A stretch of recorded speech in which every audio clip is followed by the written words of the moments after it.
Hello বন্ধুরা, welcome to my mini blog. পশ্চিমবঙ্গের সবচেয়ে প্রাচীন ঐতিহ্যবাহী রথযাত্রার রথ দেখতে আর জগন্নাথ দর্শন করতে আমি চলে গিয়েছিলাম হুগলির মাহেশে। আমি শিয়ালদা থেকে ট্রেনে করে চলে আসি ব্যারাকপুর স্টেশন। সেখান থেকে অটো করে আমি চলে যাই ধোবিঘাটে। মাঝে আমি ক্ষীর খেয়ে নিয়েছিলাম, ক্ষীরটা ভীষণ ভালো এখানকার। সেই ধোবিঘাট থেকে আমি ফেরি করে 8 টাকার বিনিময়ে আমি পৌঁছে যাই শ্রীরামপুর ঘাটে। আপনারা হাওড়া থেকে আসতে চাইলে হাওড়া থেকে ট্রেন ধরে সেখানে চলে আসবেন শ্রীরামপুর স্টেশনে। সেখান থেকে আপনারা টোটো অটো পেয়ে যাবেন। আমি ফেরি করে শ্রীরামপুর ঘাটে পৌঁছে যাই এবং সেখান থেকে টোটো নিয়ে নিই। টোটো করে আমি চলে যাই মাহেশের রথ দেখতে। ফেরিঘাট থেকে জগন্নাথ মন্দির যেতে আমার টোটো ভাড়া পড়েছিল 20 টাকা।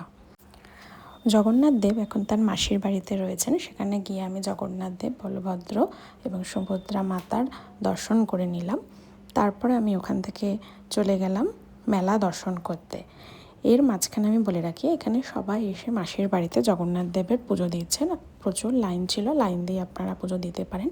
মাঝে আমি এখানে জগন্নাথ দেবের মহাপ্রসাদ পেয়ে গেছিলাম। মহাপ্রসাদ 50 টাকা করে বিক্রি করছিল। এই হচ্ছে মাহেশের সে বিখ্যাত রথ। মাহেশ জগন্নাথ মন্দিরের ইতিহাস প্রায় 600 বছরেরও বেশি পুরনো।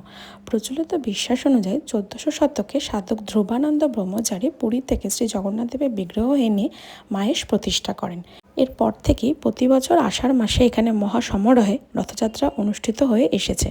এই রথযাত্রাকে পশ্চিমবঙ্গের প্রাচীনতম রথযাত্রা হিসাবে গণ্য করা হয়। এই রথযাত্রা উপলক্ষে এখানে 1 মাস ধরে মেলা হয়। আমিও মেলায় গিয়ে কাচের চুড়ি পরে নিয়েছিলাম। আমার এই ব্লগগুলো ভালো লাগলে আমার চ্যানেলটিকে লাইক সাবস্ক্রাইব করে দেবেন। ভালো থাকবেন, ধন্যবাদ।